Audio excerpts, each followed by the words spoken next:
সন্ধ্যা হলো পার করো আমারে।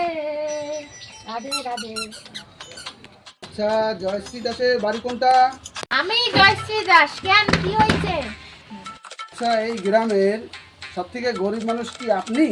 তোর 14 গোষ্ঠী গরিব, তুই কারে গরিব কস? আমি গরিব? জানিস আমার বাবা কে ছিল, আমার বাবার কত সম্পত্তি? আমার দাদু এমন চাকরি করতো যার কোনোদিন বেতনই পায় না, আমারে কই চাইছে গরিব। আচ্ছা, তাহলে আপনার নামটা কেটে দিলাম। কিসের নাম কাটা যাবে বাবা? আচ্ছা, আপনার নামে একটা ঘর এসেছিল, তবে নামটা কেটেই দিলাম। হ্যাঁ,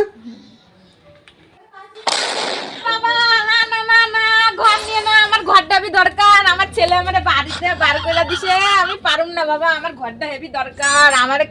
আমার খাওয়ার জায়গা নাই, ঘুমানোর জায়গা নাই, আমার ঘরটা হেবি দরকার।